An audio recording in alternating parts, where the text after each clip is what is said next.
अकोट तालुक्यातील अकोलखेड येथे झालेल्या घरफोडी प्रकरणाचा स्थानिक गुन्हे शाखेने अवघ्या काही दिवसात छडा लावत एका अट्टल चोरट्याला अटक केली आहे। आरोपीकडून 4,20,000 रुपयांहून अधिक किमतीचा मुद्देमाल जप्त करण्यात आला आहे। अकोट तालुक्यातील अकोलखेड येथे झालेल्या घरफोडी प्रकरणात स्थानिक गुन्हे शाखेला मोठे यश मिळाले आहे। फिर्यादी देवानंद मधुकर फरकाडे यांच्या बंद घरात घुसून अज्ञात चोरट्याने सोन्या चांदीचे दागिने चोरी केल्याची घटना 10 जून रोजी घडली होती। या प्रकरणी अकोट ग्रामीण पोलीस ठाण्यात गुन्हा दाखल करण्यात आला होता। पोलीस अधीक्षक अर्चित चांडक यांच्या निर्देशानुसार स्थानिक गुन्हे शाखेने समांतर तपास सुरू करत गुप्त माहितीच्या आधारे रवी उर्फ नारायण रामदास डाबेराव वय वर्ष 36 राहणार गणेश नगर झोट्टा बाजार याला ताब्यात घेतले। चौकशीत त्याने गुन्ह्याची कबुली दिली।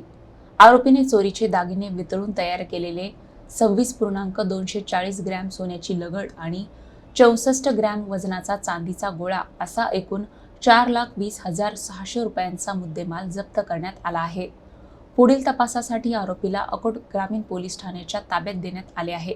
ही कारवाई पोलीस अधीक्षक अर्चित चांडक, अप्पर पोलीस अधीक्षक बी चंद्रकांत रेड्डी, स्थानिक गुन्हे शाखेचे पोलीस निरीक्षक नितीन लेवरकर यांच्या मार्गदर्शनात आशिष देशमुख, गोपाल जाधव, माजिद पठाण, शेख हसन, रवी खंडारे, अब्दुल माजिद, वसीमुद्दीन, महेंद्र मलिये, किशोर सोनुने, स्वप्नील खेडकर, सुलतान पठाण, श्रीकांत पातोंड, अमोल दिपके, देवानंद खरात यांनी केली।